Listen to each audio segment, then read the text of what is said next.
2023년을 개묘년, 검은 토끼해라고 하죠. 그래서 토끼는 굉장히 영민한 동물로 유명해요. 알려져 있어요. 그래서 토끼에 관련된 속담도 굉장히 많은데, 그 중에서 여러분들이 아마 그 비즈니스장에서 많이 들어보셨을 거예요. 교토삼굴이라는 말을 많이 들어보셨을 겁니다. 이게 이제 어디서 나온 말이냐면 조선 후기에 별주부전이라고 하는 구전 소설에서 이게 이제 나온 그런 구저 말이거든요. 그런데 토끼의 간을 먹어야 병을 나을 수 있다는 이제 용왕을 위해서 자라가 토끼의 간을 구하러 육지에 나가요. 그래서 이제 육지에서 토끼를 잡아가지고 이제 용궁으로 들어오는 데까지는 이제 성공을 합니다. 그런데 토끼가 꾀를 부리는 거예요. 어머, 어떡하지? 내 간을 육지에다 빼놓고 왔다. 그러면서 내 간을 가지러 육지로 가야 된다. 이러면서 이제 기지를 발휘해가지고 죽음에서 탈출하게 되었다는 이제 그런 소설에서 이 교토삼규류라는 말이 나왔습니다. 그래서 영민한 지혜로 위기를 피하거나 재난이 발생하기 전에 미리 준비를 해야 한다는 의미로 사용되고 있죠.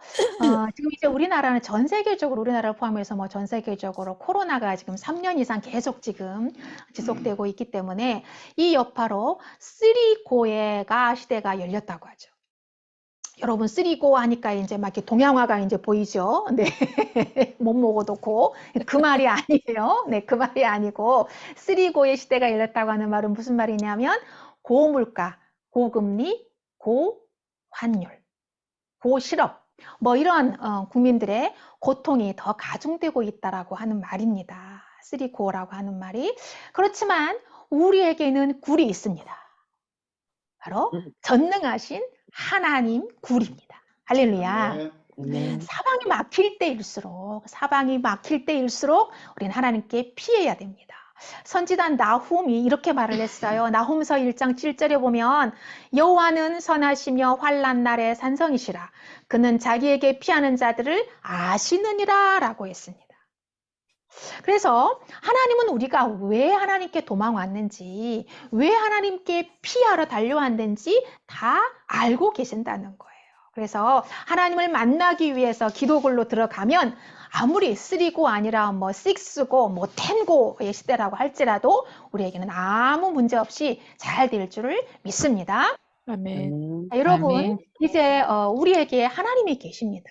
어제도 계셨고 오늘도 계시고 또 내일도 계시는 하나님이 우리와 함께 하십니다. 여러분과 함께 하시니까 두려워하지 말고 아무 걱정하지 말고 어제의 일, 지난해 작년에 안 되고 실패했고 좌절했던 것은 이제 다 지나갔습니다. 이제 오늘부터 새 날이 되었고 새 것이 되었으니까 아무 걱정하지 말고 하나님께 호소하시기를 바랍니다. 하나님이 시원하게 해결해 주실 줄을 믿습니다. 할렐루야. 자, 인간이 살아가는데 가장 중요한 것이 있어요. 뭘까요? 물입니다. 물. 인간이 살아가는 데 있어서 가장 중요한 게 이제 물이거든요. 우주의 70%가 물이고 우리 신체, 우리 인간의 몸도 70% 이상이 물로 이루어져 있어요. 그래서 물을 안 마시면 죽습니다. 그럼 하루에 뭐 2리터 이상 마셔야 된다고 하잖아요. 그죠? 물을 안 마시면 죽는 거예요. 근데 오늘 말씀은 물과 연관된 말씀이에요. 그런데 그 물의 발원지가, 그 물이, 샘물이 솟아나는 발원지가 물이 나올 수 없는 곳이라는 것이 이상해요. 오늘 본문 읽어봤잖아요. 그 물이 어디서 나왔냐면 성전에서 물이 나오더라. 성전 밑바닥에서 물이 나오기 시작하더라라는 거예요. 자, 이 에스겔은요. 에스겔이 25살 때 예루살렘이 바벨론의 2차 습격을 당해요. 그래가지고 초토화가 돼버립니다. 이스라엘이 완전히 초토화가 돼버려요. 지금 우리가 지금 러시아하고 우크라이나가 지금 전쟁이 2년째 되고 있잖아요. 지금 우크라이나가 완전히 초토화 돼버렸잖아요. 러시아 때문에, 러시아의 공격을 받아서. 이스라엘이 바벨론의 공격을 받아가지고 우크라이나처럼 초토화된 상태다라고 생각하시면 되는 거예요. 그러면 이제 이해가 되는 거예요. 자, 그때 바빌론이 이스라엘의 귀족 10,000명 정도를 잡아서 포로로 끌고 갑니다. 몇 명을 잡아갔다고요? 10,000명을 잡아가지고 포로로 끌고 갑니다. 그냥 일반 서민이 아니고 귀족이에요, 귀족. 귀족들을 10,000명 정도를 잡아가지고 포로로 끌고 가요. 그때 에스겔, 그 다음에 우리가 다니엘서 봤잖아요. 다니엘, 사드락, 메삭, 아벳노고 뭐 이런 귀족층의 자녀들, 젊은 청년들을 다 잡아가지고 끌고 가요. 그래서 바벨론의 노예로 살고 있을 때 25살에 바벨론의 노예로 끌고 가가지고 한 30살쯤 됐을 때 하나님께서 에스겔을 선지자로 콜링을 하시는 거예요. 그래서 콜링을 받고 사역을 했던 사람이 바로 이 에스겔이에요. 자, 그 당시 본토 이스라엘이 어떤 상태라고 그랬죠? 전쟁으로 초토화가 돼버린 상태였다는 거예요. 도저히 사람이 살 수 없는 그런 초토화가 돼서 황폐한 상태였으니까 소망이 없는 상황이었습니다. 그런데 포로로 끌려온 사람들은 의식주는 다 해결이 돼요. 먹여주고 입혀주고 재워주니까 의식주는 해결이 되지만 본토 이스라엘에 남아있는 가족들, 백성들은 너무 피폐한 이루 말할 수 없는 참담한 상황이었어요. 자, 나라를 잃었어요. 주권도 빼앗기고 자유도 빼앗기고 희망도 다 빼앗겨버린 그들의 상황을 한번 상상해 보시기 바랍니다. 지금 뉴스에 나오잖아요. 우크라이나 난민들. 그죠? 살기 위해서 난민들이 막 어디로든지 막 다 흩어지고 막 도망가고 피난하는 거 보고 계시잖아요. 그 상태라고 하는 거예요. 얼마나 피폐하고 황폐하겠습니까? 얼마나 막막하겠습니까? 자, 그때 이방 나라에 포로로 잡혀온 상황에 선지자로 뽑힌 에스겔. 그는 또 얼마나 답답했을지 한번 상상해 보시길 바랍니다. 도대체 이 상황에 왜 나를 부르셨을까? 이 백성에게 도대체 내가 무슨 말을 전하라는 것인지 이해할 수 없었을 거예요. 그렇잖아요. 우리도 이해가 안 되는 상황을 너무 많이 부딪힙니다. 그렇잖아요. 갑자기 막 일이 꼬이고 갑자기 사람들의 관계 깨지고 갑자기 사업이 막 곤두박질 치고 잘 나가던 사업이 갑자기 하루아침에 그냥 뭐 이런 땡전 진짜 10원도 1,000원짜리 하나 안 남을 정도로 그냥 완전히 그냥 초토화가 돼버리고 갑자기 질병이 찾아오고 갑자기 가족이 죽고 가족이 또 암에 걸리고 갑자기 막 죽음을 접하고 갑자기 사람들로부터 막 인신 공격을 당하고 모함을 당하고 오해를 받고 이런 상황들이 여러분 이해가 되시나요? 이해가 안 되잖아요. 아니 왜 도대체 내가 뭘 잘못했길래 왜 나한테 이러지? 그러면서 이해가 안 되는 상황을 너무나 많이 맞닥뜨리게 된다는 거죠. 근데 여러분 하나님은 이해의 대상이 아니고 신뢰의 대상이라는 것을 믿으시길 바랍니다.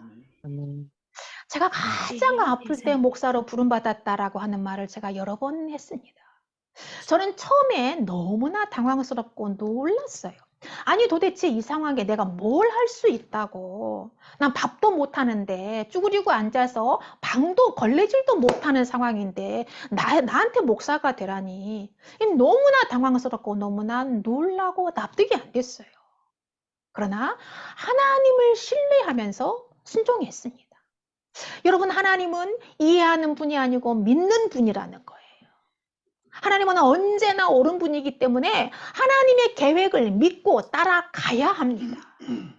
사랑하는 성도 여러분, 올 한 해 이해가 안 되고 해석이 안 되는 상황을 많이 만나게 될 것입니다.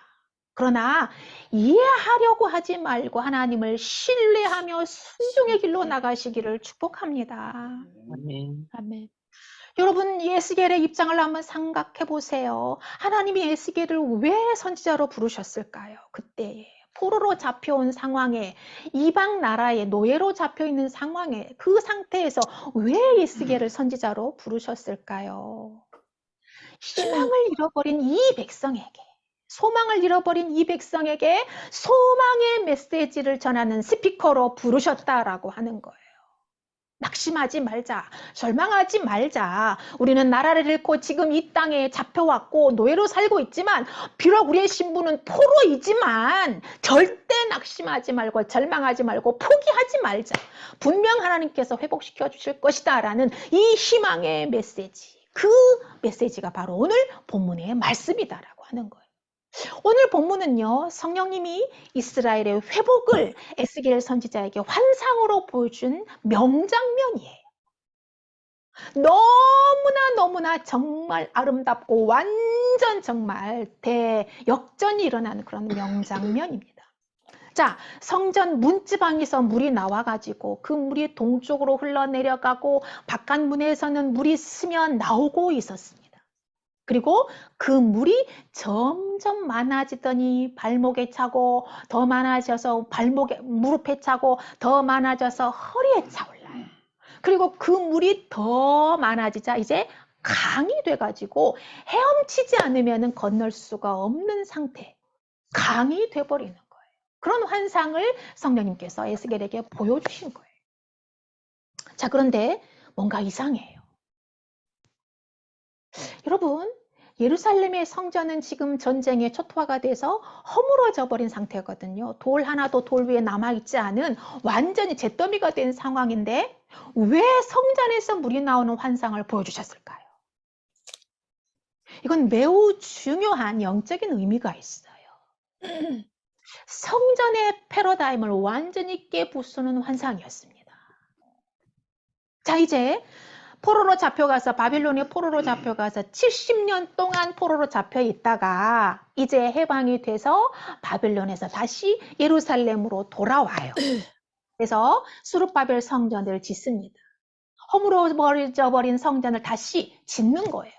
그리고 나서 또 때가 참에 예수님이 이 땅에 오셨어요. 그리고 예수님은 예루살렘 성전을 가리키면서 말씀을 하십니다. 이 성전을 허물어라. 내가 3일 만에 다시 일으키리라. 라고 말씀을 해요. 아니, 그 어마어마한 성전이 무슨 요만한 것이 아니거든요. 손바닥만한 게 아니거든요. 어마어마한 성전이거든요. 근데 그 어마어마한 성전을 어떻게 3일 만에 다시 지을 수 있을까요? 말이 안 되잖아요. 뭔가 비밀이 숨겨 있다는 거죠. 자, 그 말은 예수님 자신을 가리켜서 말씀하신 거예요. 예수님은 십자가에서 죽으시고 3일 만에 부활하셨어요. 그래서 진짜 성전은 예수님이다라는 말이고 예수님을 믿으면 누구나 성전이 된다는 말이에요.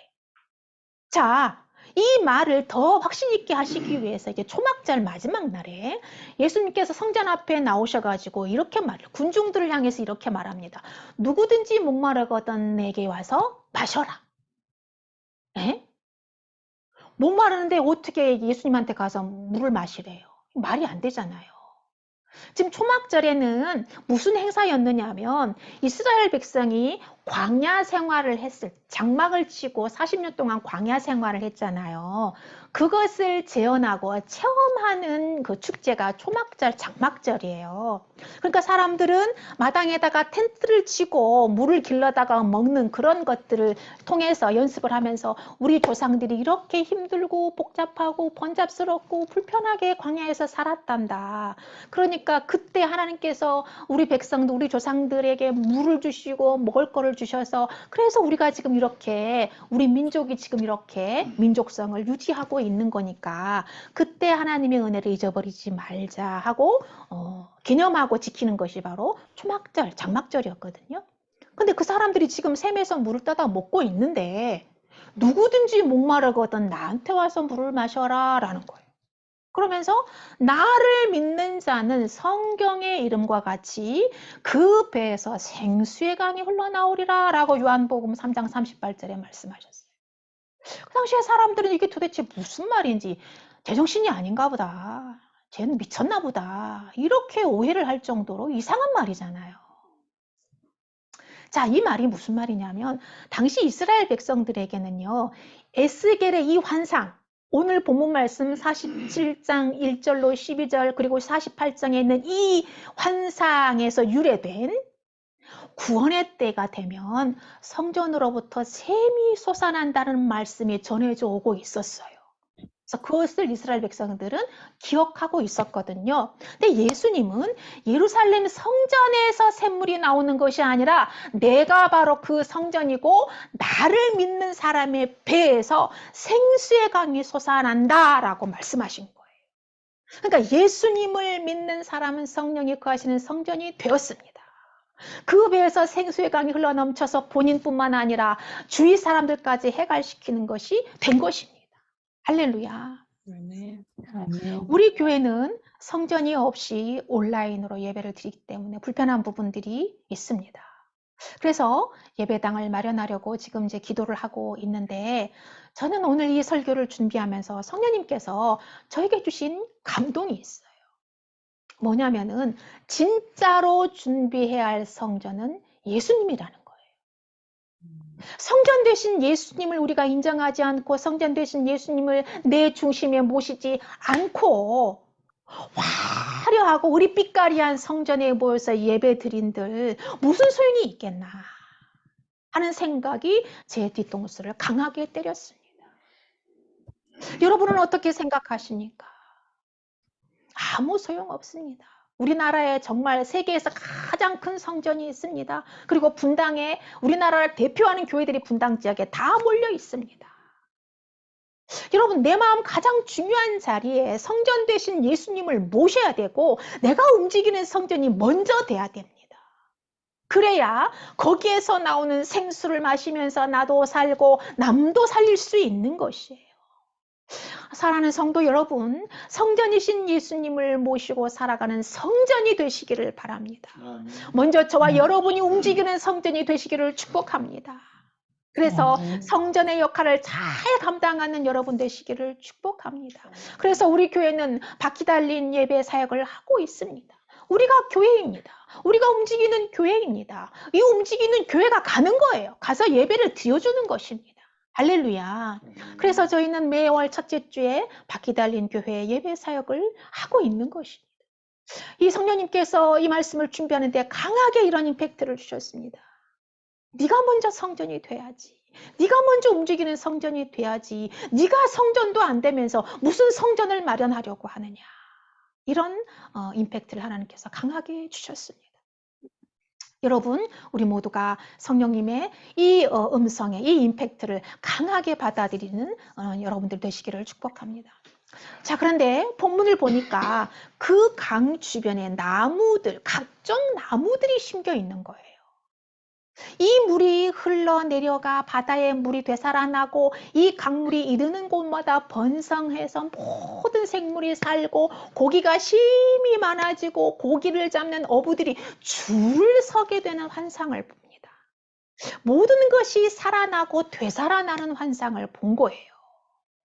자, 7절부터 9절까지 우리 같이 읽도록 합시다. 7절부터 9절입니다. 시작. 내가 돌아가니 강 좌우편에 나무가 심이 많더라. 그가 내게 이르시되 이 물이 동쪽으로 향하여 흘러 아라바로 내려가서 바다에 이르리니 이 흘러내리는 물로 그 바다의 물이 되살아나리라. 이 강물이 이르는 곳마다 번성하는 모든 생물이 살고 또 고기가 심이 많으리니 이 물이 흘러 들어가므로 바닷물이 되살아나겠고 이 강이 이르는 각처의 모든 것이 살 것이며 아멘. 자, 인류 문명은 강을 중심으로 시작됐어요. 창세기에 보면 비손강, 기혼강, 히데겔강, 유브락 이렇게 4개의 강을 중심으로 문명이 발상됩니다. 우리나라는 한강을 중심으로 도시가 형성이 됐죠. 영국은 템스강, 라인강 그리고 또 수많은 강들이 있어요. 미국에도 엄청난 강이 있습니다. 뉴욕에 허드슨 강이 있다고 해요. 저는 안 가봤으니까 모르겠지만 아무튼 뉴욕에 허드슨 강이 있습니다. 아무튼 대도시권은 대부분 다 강을 끼고 대도시가 형성이 된다라고 하는 거예요. 물은 생명이기 때문에 그렇습니다. 물이 없으면 모든 생명은 살 수가 없어요. 자, 에스겔이 이 환상을 볼 때 예루살렘은 황폐한 상태였다는 것을 기억해야 돼요. 예루살렘이 지금 전쟁으로 황폐한 상태였다는 걸 기억해야 됩니다. 그런데 성전에서 나온 물이 흘러 닿는 곳마다 되살아나고 번성한다는 것이 포인트예요. 되살아난 이 바다가 도대체 어느 바다냐? 사해를 가리켜요. 사해. 사해, 이스라엘 이제 성지 순례를 가면 사해를 반드시 이제 보게 될 텐데 사해는 어떤 바다죠? 죽은 바다, 죽은 바다. 생물이 살 수 없는 죽은 바다. 영도가 너무 강하기 때문에 그곳에서는 생물이 살 수 없는 죽은 바다로 유명합니다. 사해는. 그런데 이 성소에서 흘러나오는 이 물이 흘러가자 바다가 살아났다라고 할 때 이 바다가 사해를 가리키는 거예요. 어떻게 그런 일이 벌어지냐? 자, 사해는 죽은 바다로 유명한데 그런데 이 죽은 바다가 어떻게 되살아날까요? 이 물은 그냥 물이 아니고 뭔가 특별한 신비한 물이라는 것을 알 수가 있죠. 바로 예수 그리스도라는 새롭고 신비한 생수를 의미하는 것입니다. 예수님을 만난 사람은 다 되살아납니다. 할렐루야. 예수님을 먹은 사람은 사해처럼 죽었던 영혼이 되살아납니다. 창조의 원형으로 되돌아갔다라고 하는 거예요. 완전한 회복을 의미합니다. 더 놀라운 회복과 축복의 말씀이 12절에 있습니다. 12절 말씀을 우리 다 같이 읽도록 하겠습니다. 12절 시작. 강 좌우 가에는 각종 먹을 과실나무가 자라서 그 잎이 시들지 아니하며 열매가 끊이지 아니하고 달마다 새 열매를 맺으리니 그 물이 성소를 통하여 나옴이라. 그 열매는 먹을만하고 그 잎사귀는 약재료가 되리라. 아멘. 성경에 나무 이야기가 굉장히 많이 나와요. 그는 시냇가에 심은 나무가 철을 따라 열매를 맺으며 그 잎사귀가 마르지 아니함 같으니 그가 하는 모든 일이 다 형통하리라. 시편 1장 3절 말씀이에요. 시냇가는 생수의 근원이신 하나님을 말하는 거예요. 하나님께 뿌리를 내린 나무는 절대로 마를 일이 없어요. 그렇잖아요. 그러니까 철마다 열매를 맺고 형통하는 축복을 누리게 된다는 말씀입니다. 그리고 요한복음 15장에 보면 이런 말씀이 있어요. 나는 참 포도나무요 내 아버지는 농부다. 물은 내게 붙어 있어 열매를 맺지 아니하는 가지는 아버지께서 그것을 잘라 제거해 버리시고 무릇 열매를 맺는 가지는 더 열매를 맺게 하려 하여 그것을 깨끗하게 하시느니라. 자, 참 포도나무는 우리 예수님이십니다. 예수님께 붙어 있는 가지는 마를 일이 없고 죽을 일이 없어요. 왜냐하면 농부이신 하나님께서 관리하시기 때문에 열매를 맺고 더 맺게 되는 축복을 받는 것입니다. 할렐루야. 자, 오늘 본문 12절에는요. 달마다 새 열매를 맺게 된대요. 무슨 말이에요? 1년 12달 공치는 달이 없이 계속 열매를 거두게 되는 기적을 경험하게 된다는 것입니다. 여러분, 이건 불가능해요. 이건 불가능합니다. 1년 12달 공치는 달이 없이 계속해서 열매를 거둔다라고 하는 건 이건 불가능해요. 왜냐하면 이스라엘은 가장 척박한 땅이거든요. 그 이스라엘은 비가 내리질 않아요. 비가 안 내리는 땅이에요, 이스라엘은. 여러분, 비가 안 내리면 농작물이 돼요, 안 돼요? 안 되죠. 안 되잖아요. 그죠? 적당한 비가 내려야 되고 적당한 햇빛도 있어야 되고 이슬도 내려야 되고 바람도 불어야 돼. 이 모든 것이 다 적당하게 모든 것이 다 맞아야 작물이 잘 되고 열매도 맺히거든요. 그런데 이스라엘은 비가 안 내리는 땅이에요. 근데 어떻게 1년 12달 달마다 새 열매를 맺을 수가 있어요?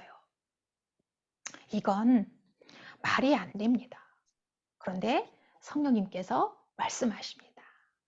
성령님께서 오늘 12절에서 말씀하시는데 뭐라고 말씀하시냐면 그 물이 다른 데서 나오는 게 아니고 성소를 통하여 나옴이라. 그 물이 어디서 나온다고요? 성소에서 나온대요. 하늘에서 비가 오는 것도 아니고 땅에서 비가 솟는 것도 아니고 성소를 통하여 나온대요. 바로 성수의 근원이신 예수님을 통하여 생수가 나오기 때문에 달마다 새 열매를 맺게 된다는 것입니다. 예수 강에 뿌리를 내리고 심기었기 때문에 열매가 끊이지 않고 달마다 달리게 된다는 거예요. 그러니까 반대로 말하면 열매가 안 열릴 수가 없다는 말이에요. 열릴 수밖에 없다는 거죠. 왜냐하면 전지전능하신 하나님께 뿌리를 내렸는데 열매가 안 열리면 비정상이죠. 할렐루야.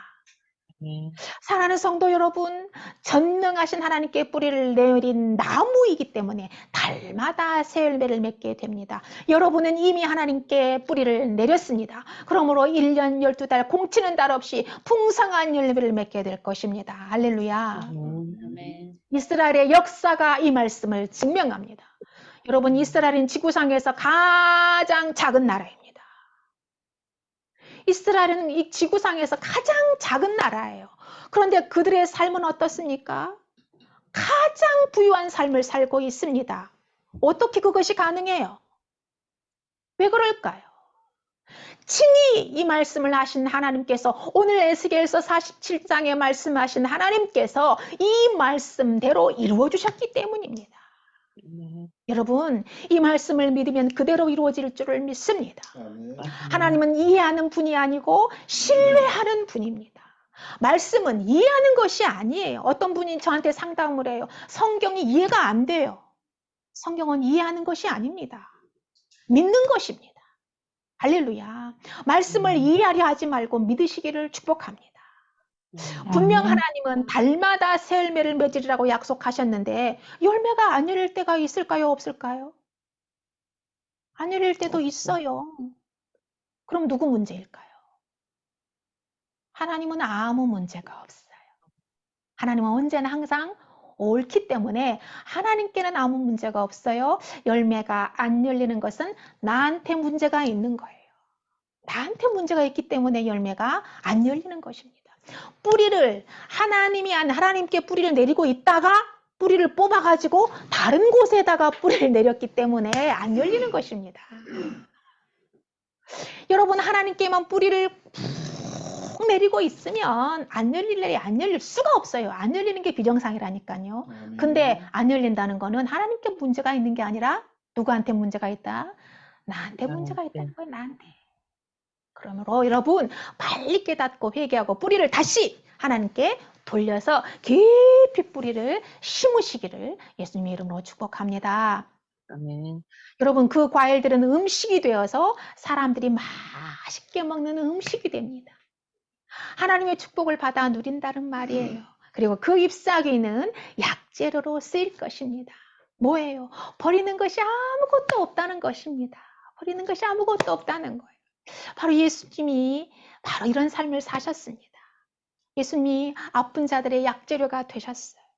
수술칼이 되어서 각종 환자들을 수술해 주셨습니다. 예수님께 나아가는 자들은 다 치료받고 고침을 받았습니다. 안진뱅이가 일어나고 눈먼 자가 눈을 뜨고 중풍병자가 치료되고 대인 기피증에 걸렸던 삭개오, 오늘날로 말하면 우울증이에요. 심각한 우울증 때문에, 대인 기피증 때문에 사람을 만날 수가 없었어요. 그런데 삭개오도 예수님을 만나고 다 치료가 되었습니다. 저와 여러분의 삶이 바로 아픈 자들의 약재료가 된다는 것입니다. 우리의 삶이, 우리의 말이, 우리의 모든 것들이 다 아픈 자를 치료하는 약재료가 된다는 것입니다. 할렐루야.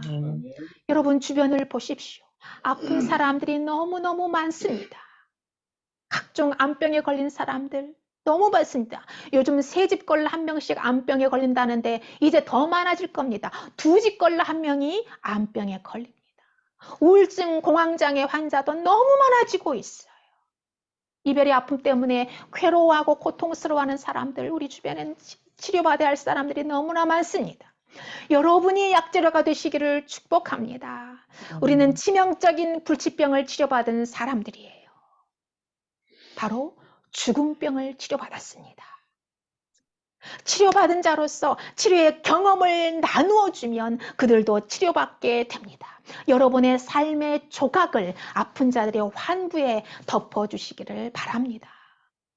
요한계시록 22장에 보면 오늘 본문과 똑같은 말씀이 나옵니다. 요한계시록 22장 1절과 2절을 우리 다 같이 찾아서 한번 읽어보도록 하겠습니다. 요한계시록 22장 성경 맨 마지막 말씀이에요. 신약성경 맨 마지막 22장 1절과 2절 말씀을 우리 다 같이 찾아서 읽도록 하겠습니다.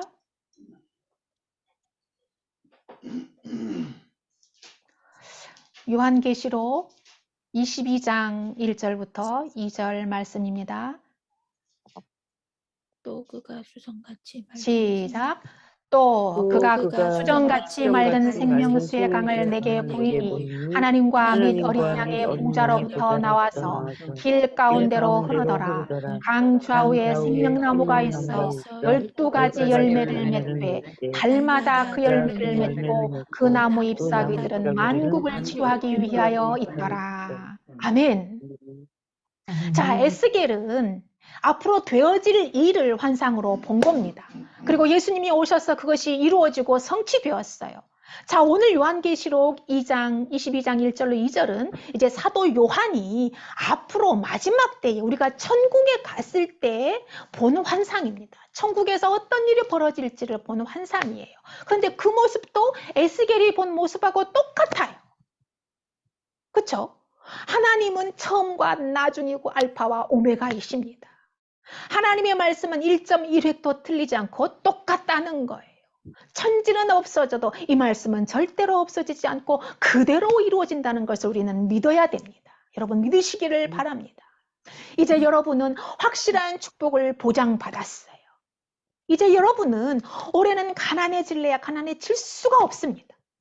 실패할래야 실패할 수가 없어요.